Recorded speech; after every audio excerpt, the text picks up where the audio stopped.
नमस्कार मित्रों, एक बार फिर से आप सभी का स्वागत है। आज के इस वीडियो में हम सभी लोग टीजीटी चित्रकला की तैयारी के लिए प्रैक्टिस सेट हल करेंगे और इस प्रैक्टिस सेट में आपको 125 प्रश्न मिलेंगे जो कि आपके एग्ज़ाम के लिए वेरी इंपॉर्टेंट है। तो चलिए इस प्रैक्टिस सेट को हल करते हैं। आपके कितने प्रश्न सही होते हैं कमेंट बॉक्स में ज़रूर बताइएगा और अगर वीडियो आपको अच्छा लगेगा तो लाइक ज़रूर कर दीजिएगा वीडियो को। और इस प्रैक्टिस सेट में हम लोग जो प्रैक्टिस सेट हल करने जा रहे हैं, यहाँ पर मेरे द्वारा केवल सही उत्तर बताया जाएगा और बाकी विकल्प को मैं यहाँ नहीं पढ़ूँगा, इसलिए कि जिससे आपका कम से कम समय लगे और कम से कम समय में अधिक से अधिक प्रश्नों को आप हल कर सकें। तो चलिए प्रश्न नंबर 1 देखते हैं। प्रश्न नंबर 1 है, कौन सी फिल्म 8 अवार्ड पाकर चौथी अधिकतम ऑस्कर जीतने वाली फिल्म बनी थी? तो आपको बताना है कि कौन सी फिल्म 8 अवार्ड पाई थी और 8 अवार्ड पाकर चौथी अधिकतम ऑस्कर जीतने वाली फिल्म बनी। तो यहाँ पे जो विकल्प दिया गया है इसमें सी विकल्प सही है, स्लमडॉग मिलियनेयर।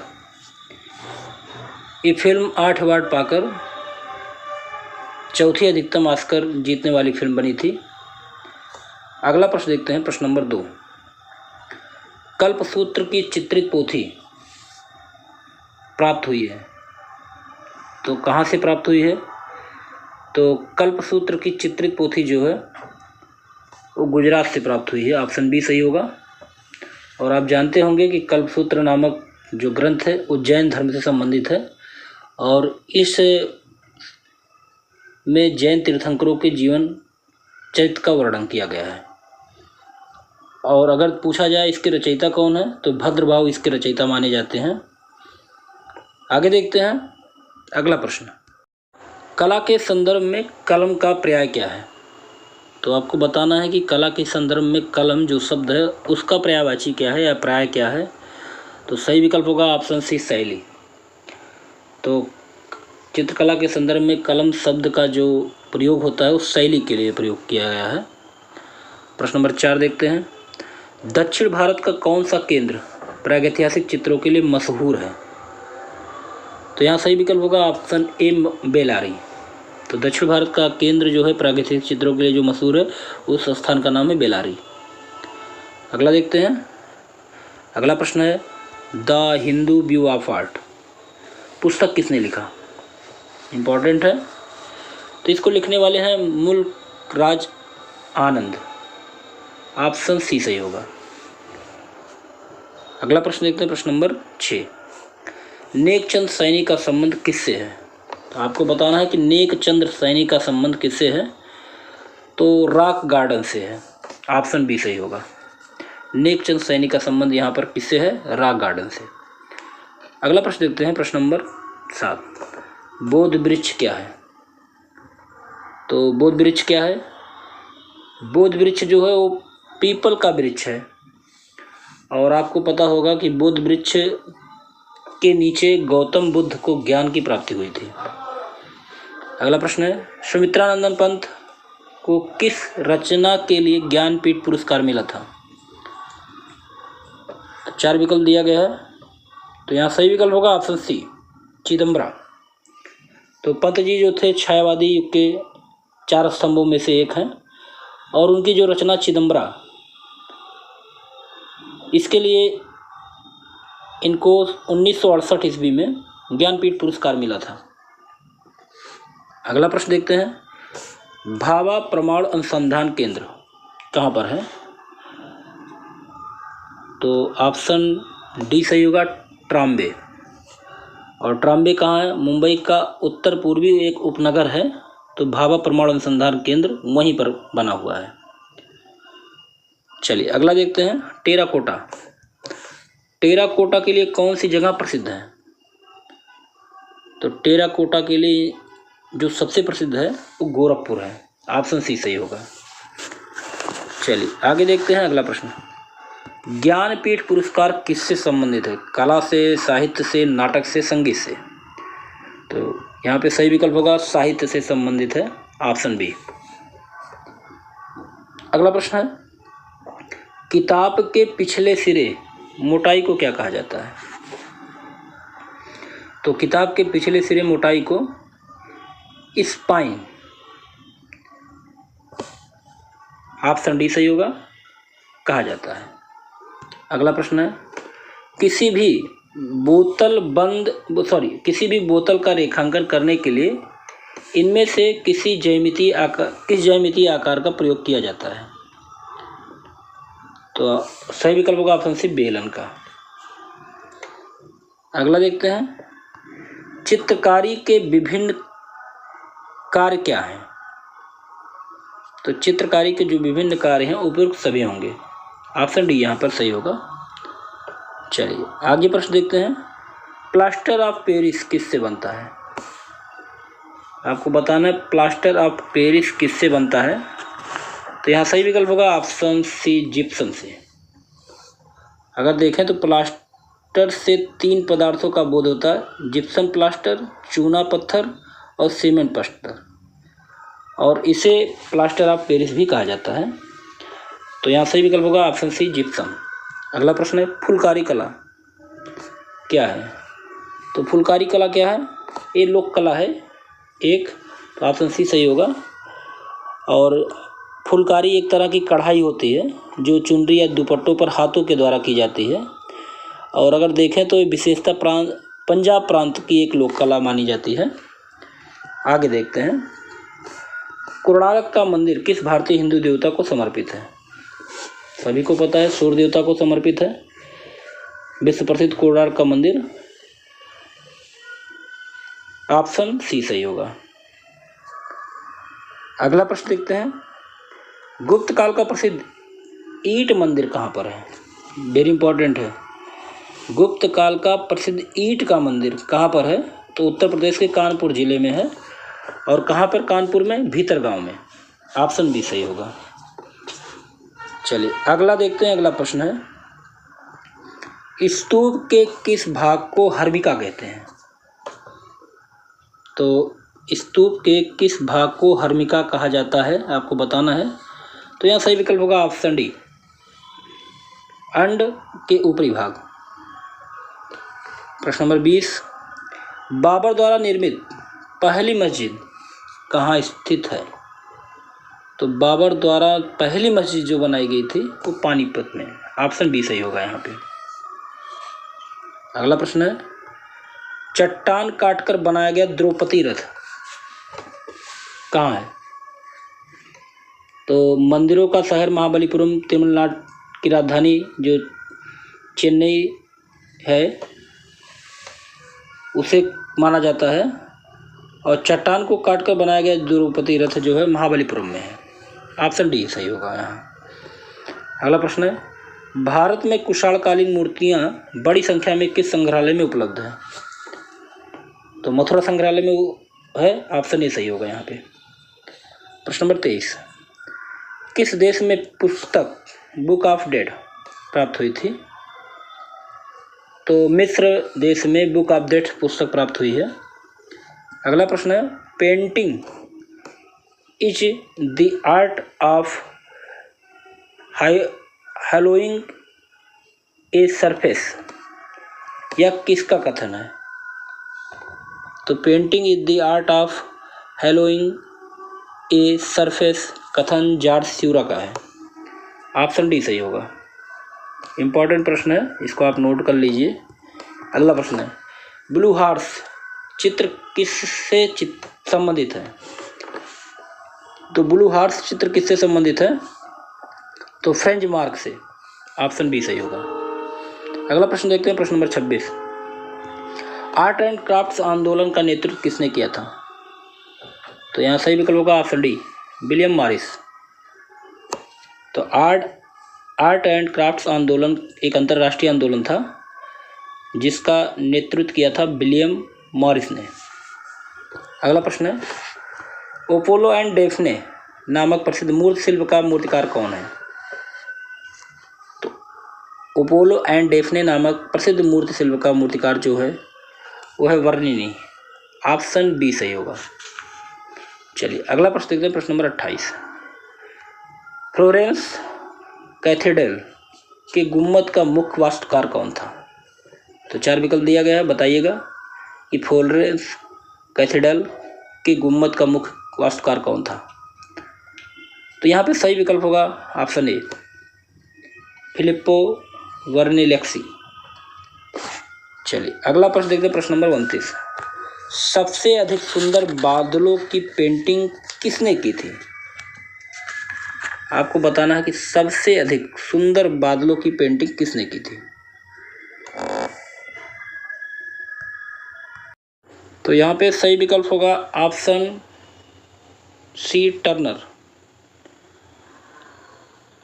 टर्नर जो थे एक ब्रिटिश भूदृश्यकार चित्रकार थे और इनका जो प्रमुख चित्र था कोहरे में उगता सूरज, मून लाइट, इनके प्रसिद्ध चित्र थे और अपने चित्रों में इन्होंने सबसे अधिक सुंदर बादलों की पेंटिंग की थी। चलिए प्रश्न नंबर 30 देखते हैं। घनवात कितने प्रकार का होता है? तो बताइएगा कि घनवात कितने प्रकार का होता है। तो यहाँ पे 2 प्रकार का होता है, ऑप्शन ए सही होगा। तो घनवात कितने प्रकार का होता है? 2 प्रकार का। एक होता है संश्लेषणात्मक घनवात, एक होता है विश्लेषणात्मक घनवात। तो घनवात कितने प्रकार का होता है? 2 प्रकार का होता है। प्रश्न नंबर अगला देखते हैं। हरी पट्टी, इंपॉर्टेंट प्रश्न है, हरी पट्टी किसका चित्र है? तो यहाँ पे सही विकल्प होगा ऑप्शन सी, हेनरी मातिस का। तो हरी पट्टी नामक चित्र जो है वो हेनरी मातिस ने की थी और आपको पता होगा हेनरी मातिस फ्रांस के एक प्रसिद्ध फाववादी कलाकार हैं। आगे प्रश्न है, स्नानमग्न युवतियों के चित्रकार कौन है? तो सही विकल्प होगा ऑप्शन ए, सेजान। तो स्नानमग्न युवतियाँ पाल सेजान की कृति है। पाल सेजान को आधुनिक चित्रकला का जन्मदाता भी कहा जाता है। चलिए अगला प्रश्न देखते हैं। 3 मई किस चित्रकार की रचना है? तो यहाँ सही विकल्प होगा ऑप्शन ए, गोया के। अगला प्रश्न है प्रश्न नंबर 34। मिशेल अल्फ्रेड हेनरी के अनुसार प्राथमिक रंगों की संख्या क्या है? तो प्राथमिक रंगों की संख्या 4 है, ऑप्शन बी सही होगा। प्रश्न नंबर 35 देखते हैं। किस अति यथार्थवादी चित्रकार ने the wall of the moon भित्ति चित्र पेरिस में यूनेस्को इमारत पर बनाया है? तो यहाँ सही विकल्प होगा ऑप्शन ए, जॉन मीरो। अगला प्रश्न है, जॉन कांस्टेबल संबंधित है? तो आपको बताना है जॉन कांस्टेबल किससे संबंधित है।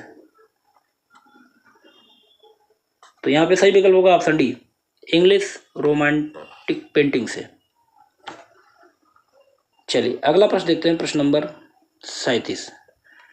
कलाकृति द परसिस्टेंट ऑफ मेमोरी के रचनाकार कौन थे? तो सही विकल्प होगा ऑप्शन बी, सैल्वाडोर डाली।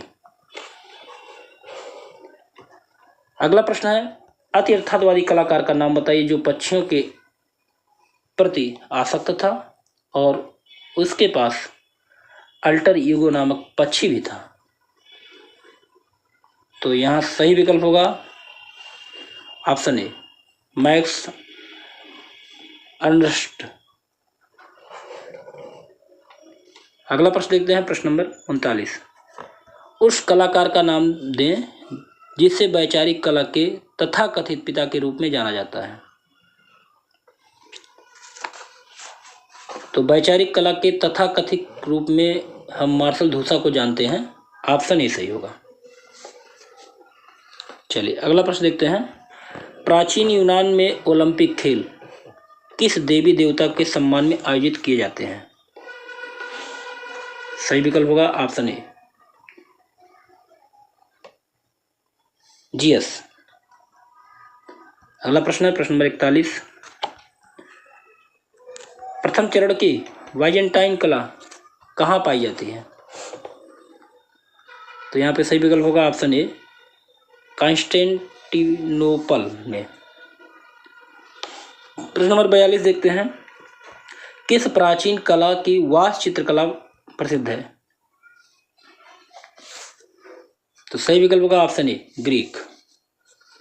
प्रश्न नंबर 43 देखते हैं। यूरोप की कला में किस कलाकार को डिवाइन पेंटर कहा जाता है? तो सही विकल्प होगा ऑप्शन डी, राफेल। यूरोप की कला में राफेल को डिवाइन पेंटर कहा जाता है। चलिए अगला प्रश्न देखते हैं, प्रश्न नंबर 44। फ्रैंको कैंटबेरियन क्षेत्र किससे संबंधित है? तो फ्रैंको कैंटबेरियन क्षेत्र होता है प्रागैतिहासिक कला से संबंधित है, ऑप्शन बी सही होगा। प्रश्न नंबर 45। कांच के रंगीन टुकड़े की चित्रकारी किस कला में प्राप्त होती है? तो सही विकल्प होगा ऑप्शन ए, बाइजेंटाइन कला में।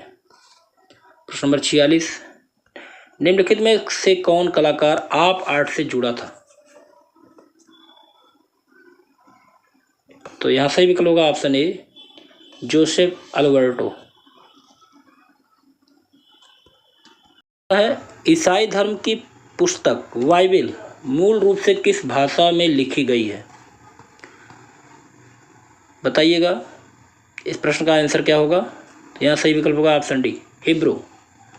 तो ईसाई धर्म की पुस्तक बाइबिल की जो प्रारंभ में रचना की थी हिब्रू भाषा में की थी। अगला प्रश्न है, चरम पुनरुत्थान कालीन वेनिस का प्रथम चित्रकार किसे माना जाता है? इंपॉर्टेंट प्रश्न है, तो बताइएगा कि चरम पुनरुत्थान कालीन वेनिस का प्रथम चित्रकार किसे माना जाता है? तो ऑप्शन ए सही होगा, टीसिया। प्रश्न नंबर 49। निम्नलिखित को सुमेलित करना है आपको, तो इसको सुमेलित करते हैं।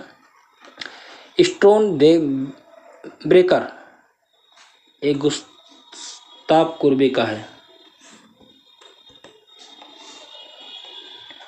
नाइट वॉच ये रैम्ब्रा का है चित्र। पोटैटो ईटर ये है वान गॉग का, और गुर्निका क्या है, पिकासो का। चलिए अगला प्रश्न है, वह जापानी कलाकार जिसने स्वयं के बारे में लिखा था old man made about painting? तो यहाँ सही विकल्प होगा ऑप्शन डी, होकुसाई। प्रश्न नंबर अगला देखते हैं, पियरो डेला फ्रांसिस्का का सैन फ्रांसिस्को गिरजाघर में किया गया सबसे मशहूर कार्य the history of the two cross क्या है? तो the history of the two cross जो है वो फ्रेस्को पद्धति में बनाया गया है, ऑप्शन डी सही होगा। चलिए अगला प्रश्न देखते हैं, किसका कथन है कला एक अभिव्यक्ति है? तो बताइएगा कला एक अभिव्यक्ति है किसने कहा? तो ये कथन है क्रोचे महोदय का, और क्रोचे इटली के आत्मवादी दार्शनिक थे, और इन्हीं का ये कथन है कि कला एक अभिव्यक्ति है। अगला प्रश्न है, ललित कला का तर्क संगत वर्गीकरण किसने किया था? तो ललित कला का तर्क संगत वर्गीकरण जो किया था हीगल महोदय ने किया था, ऑप्शन बी सही होगा। प्रश्न नंबर अगला देखते हैं, रस सिद्धांत का प्रतिपादन किसने किया? तो रस सिद्धांत का प्रतिपादन अभिनव गुप्त ने किया था। वैसे अगर देखा जाए तो रस सिद्धांत के प्रतिपादक जो प्रथम हैं वो आचार्य भरत मुनि हैं। चलिए अगला देखते हैं, सामरंगण सूत्रधार के रचयिता कौन है? तो यहाँ सही विकल्प होगा ऑप्शन सी, भोज। तो राजा भोज ने सामरंगण सूत्रधार की रचना की थी। अगला प्रश्न है, विष्णु धर्मोत्तर पुराण कथन है, विष्णु धर्मोत्तर पुराण प्राचीन भारत के दृश्य और मंचीय कला का एक विशालतम प्राचीन भारतीय ग्रंथ है। ऐसा इसलिए है क्योंकि इसमें कला के विभिन्न आयाम जैसे नाट्यकला, संगीत और प्रतिमा लक्षण वर्णित है। तो इसमें कौन सा सही है? कथन। तो यहाँ पे ऑप्शन डी सही होगा, दोनों ए और आर दोनों सही है, तर्क भी सही है और कथन भी सही है। अगला प्रश्न है प्रश्न नंबर 57, निम्नलिखित में से गर्म रंग कौन सा है? तो ऑप्शन सी होगा, लाल। अगला प्रश्न है, चित्रकला के कितने तत्व माने गए हैं? तो चित्रकला के 6 तत्व माने गए हैं। और 6 तत्व कौन कौन से हैं? रेखा है, वर्ण है, तान है, गठन है, आकृति है और अंतराल है। अगला प्रश्न है, पोत क्या है? तो पोत धरातलीय गुण होता है। ऑप्शन ए सही होगा यहाँ पे। धरातल का गुण जो होता है वो पोत कहलाता है। प्रश्न नंबर अगला देखते हैं, लेपन स्वरूप की मणि नक्काशी विधि निम्नलिखित में से किससे संबंधित है? तो यहाँ पे सही विकल्प होगा ऑप्शन डी, उत्कीर्णन से संबंधित है। अगला प्रश्न है प्रश्न नंबर 61, समाचार पत्र पर स्याही में किसने स्प्लैश फ्रंट पेज बनाया? तो सही विकल्प होगा ऑप्शन सी, MF हुसैन ने। प्रश्न नंबर अगला देखते हैं, चित्रकारों को उनके चित्रों के साथ सुमेलित कीजिए। तो एक तरफ चित्रकार दिया गया है, एक तरफ उनके चित्र दिए गए हैं। तो चलिए सुमेलित करते हैं। नंदलाल बोस का जो चित्र है, mother feeding her child. Yamini Roy का है, मदर एंड चाइल्ड। और रथिन मित्रा का है, ओपन एयर रेस्टोरेंट। और HA गाडे का है, हट्स। तो आप इसको देख लीजिएगा। अगला प्रश्न देखते हैं प्रश्न नंबर 63, भारत में वुड एंटेग्लियो की समकालीन छापा चित्र प्रक्रिया किसने प्रारंभ की? तो यहाँ सही विकल्प होगा ऑप्शन बी, सनतकर। अगला प्रश्न है, where are all the flowers gone शीर्षक नामक टिप्पणी चित्र किसके द्वारा निर्मित है? तो सही विकल्प होगा ऑप्शन डी, अर्पणा कौर। अगला प्रश्न देखते हैं प्रश्न नंबर 65, किस भारतीय कलाकार के चित्रों की प्रतिलिपि अधिकांश घरों में पाई जाती है? तो ऑप्शन सी से डी सही होगा, राजा रवि वर्मा की। अगला प्रश्न है, यामिनी राय की पेंटिंग किस माध्यम में बनी है? तो बताइएगा यामिनी राय की पेंटिंग किस माध्यम में बनी है? तो यहाँ पे सही विकल्प होगा ऑप्शन सी, टेम्परा माध्यम में। अगला प्रश्न देखते हैं, मेघदूत चित्रावली किसकी है? तो मेघदूत चित्रावली जो है ऑप्शन सी सही होगा, शैलेंद्र कुमार डे की है। अगला प्रश्न है, KB जेना कौन सी कला विधा से जुड़े हैं? तो सही विकल्प होगा ऑप्शन डी, पाटरी। तो KB जेना जो है वो पाटरी कला विधि से जुड़े हैं। अगला प्रश्न है, कालीघाट के चित्र किस चित्रकार की प्रेरणा बने? तो यहाँ सही विकल्प होगा ऑप्शन ए, यामिनी राय। कालीघाट के चित्र यामिनी राय की प्रेरणा बने थे। अगला प्रश्न है, रीनी धूमाल किस लिए प्रख्यात है? तो सही विकल्प होगा पेंटिंग के लिए। अगला प्रश्न है प्रश्न नंबर 71, शांति निकेतन में राम किंकर बैज किस रूप में जाने जाते हैं? तो सही विकल्प होगा ऑप्शन सी, मूर्तिकार के रूप में जाने जाते हैं राम किंकर बैज। अगला प्रश्न है, उस चित्रकार को पहचानिए जो कश्मीर में पला बढ़ा और जिसने हमेशा स्त्री पुरुष के यौन समागम को अभिव्यक्त किया। तो यहाँ सही विकल्प होगा ऑप्शन सी, GR संतोष। अगला प्रश्न देखते हैं, SG श्रीखंडे किस रूप में विख्यात हैं? तो आप बताइएगा SG श्रीखंडे किस रूप में विख्यात हैं? तो यहाँ सही विकल्प होगा ऑप्शन सी, मूर्तिकार के रूप में। चलिए अगला प्रश्न देखते हैं, बनारस शीर्षक की श्रृंखला के रचनाकार कौन है? तो बताइएगा कि बनारस शीर्षक के रचनाकार कौन है? तो इसके रचनाकार हैं दिलीप दास गुप्ता। और अगर आए वाराणसी शीर्षक श्रृंखला के रचनाकार कौन है?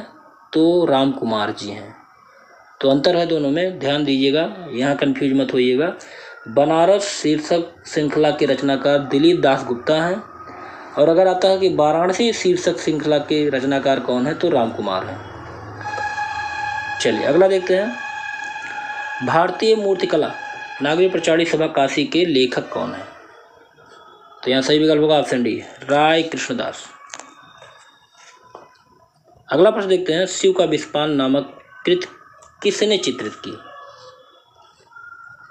तो सही विकल्प होगा ऑप्शन सी, नंदलाल बोस। अगला प्रश्न है, कलकत्ता स्कूल ऑफ आर्ट के प्रथम प्रधानाचार्य कौन थे? कलकत्ता स्कूल ऑफ आर्ट के प्रथम प्रधानाचार्य जो थे ईवी हैवल जी थे। अगला प्रश्न है, इनमें से कौन विस्कोसिटी टेक्निक के कुशल प्रिंट मेकर हैं? तो यहाँ सही विकल्प होगा option D, N Krishna Reddy. अगला प्रश्न है, भारत में पहली सार्वजनिक आधुनिकतावादी मूर्तिकला किसकी है? तो ऑप्शन डी सही होगा, संथाल परिवार। अगला प्रश्न है, भारत में पहली बार राजा रवि वर्मा ने खालिस्तान की स्थापना की? तो सबसे पहले भारत में रवि वर्मा ने प्रिंटिंग प्रेस की स्थापना की। ऑप्शन बी सही होगा। अगला प्रश्न है प्रश्न नंबर 81, इनमें से किस कलाकार ने कुणाल नामक एक छोटी सी डॉक्यूमेंट्री फिल्म के लिए फिल्म फेयर पुरस्कार जीता था? तो सही विकल्प होगा ऑप्शन डी, टैयब मेहता। अगला प्रश्न है पुरुष महिला और पेड़। पुरुष महिला और पेड़ किस भारतीय कलाकार की कृति है? तो यहाँ सही विकल्प होगा ऑप्शन ए, के लक्ष्मण गौड़ा। के लक्ष्मण गौड़। तो छापा चित्र है पुरुष महिला और पेड़, इसके चित्रकार हैं लक्ष्मण गौड़। अगला प्रश्न है, हरिश्चंद्र को किसने चित्रित किया था? तो यहाँ सही विकल्प होगा ऑप्शन बी, राजा रवि वर्मा ने। तो प्रसिद्ध तैलचित्र है हरिश्चंद्र, या इसको कहीं कहीं लिखा होता सत्यवादी हरिश्चंद्र। तो इसके रचनाकार कौन है चित्र के? राजा रवि वर्मा है। अगला प्रश्न है, बुंड्स कला श्रृंखला किसकी है? तो सही विकल्प होगा ऑप्शन बी, सोमनाथ और। प्रश्न number 85, Indian society of oriental art नामक संस्था की आधारशिला किस आधुनिक भारतीय चित्रकार ने रखी? तो सही विकल्प होगा ऑप्शन सी, अवेंद्रनाथ ठाकुर ने। प्रश्न नंबर 86, विचित्र क्लब या विचित्रा क्लब की स्थापना कब हुई थी? तो 1915 में हुई थी। ऑप्शन बी सही होगा। और किसने किया था?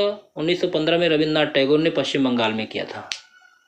और इसके सदस्य नंदलाल बोस, असित कुमार हलदार और मुकुल डे थे। अगला प्रश्न है, भारतीय चित्रकला की नवीन जागृति के पिता किसे कहते हैं? तो अवेंद्रनाथ टैगोर को कहा जाता है भारतीय चित्रकला के नवीन जागृति का पिता।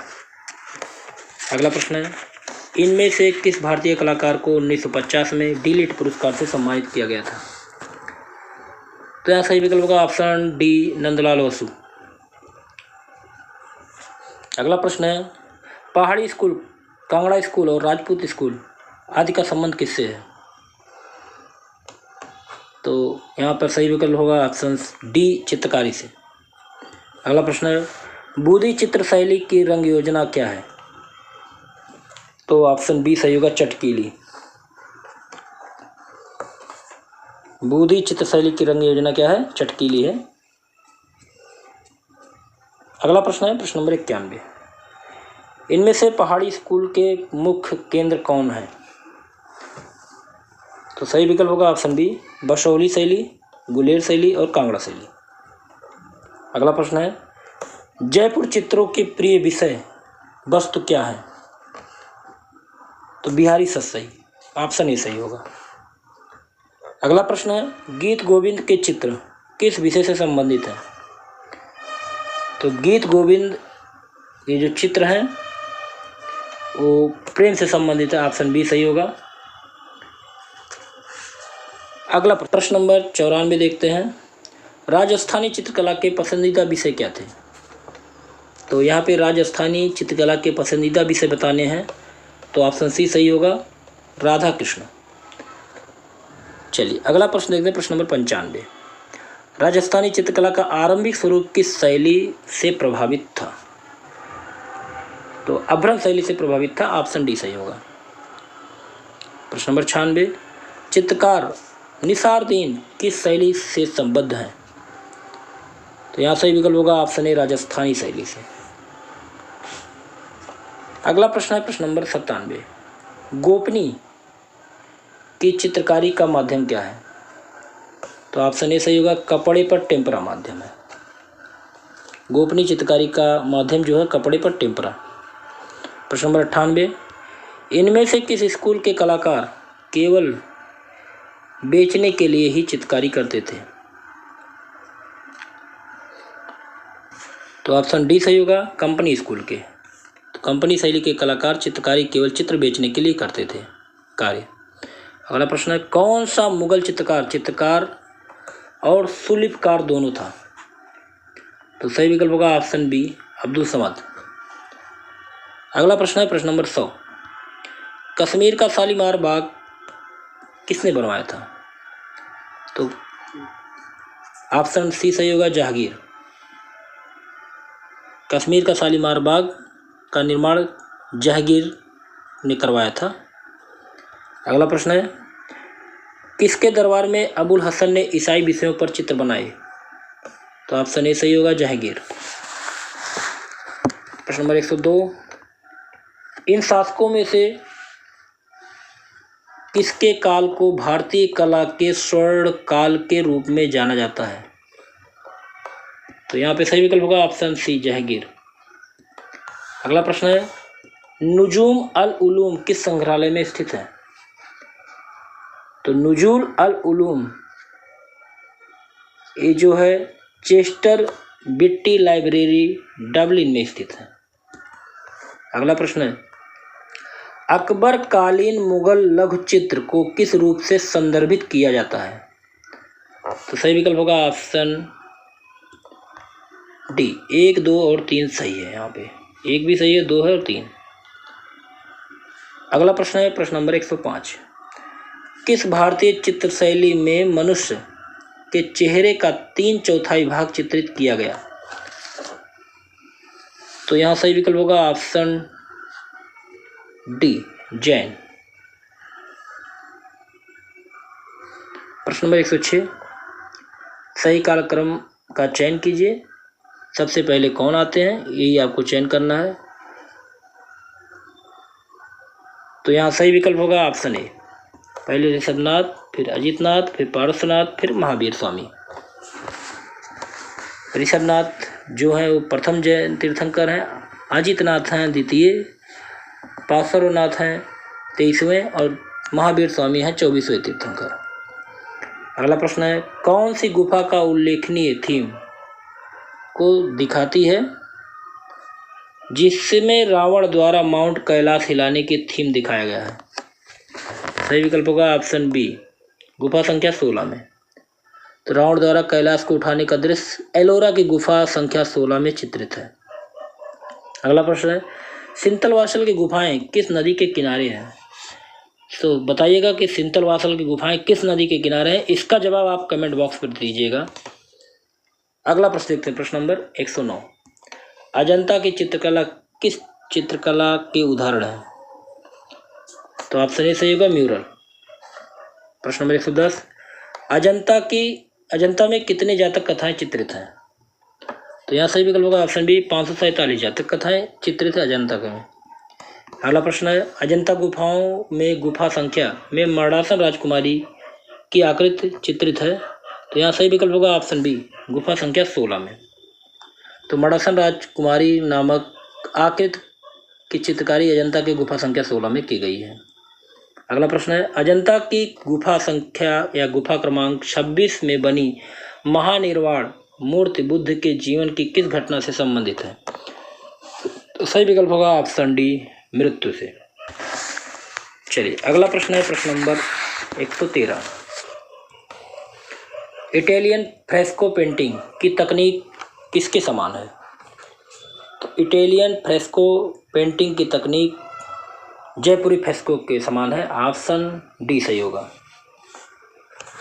अगला प्रश्न है प्रश्न नंबर 114, मध्य प्रदेश में विदिशा के समीप स्थित उदयगिर गुफाएं से किस काल से संबंधित हैं? तो यहाँ सही विकल्प होगा ऑप्शन सी, गुप्त काल से संबंधित है। प्रश्न नंबर 115, आदिकाल की चित्रकला कब से कब तक मानी जाती है?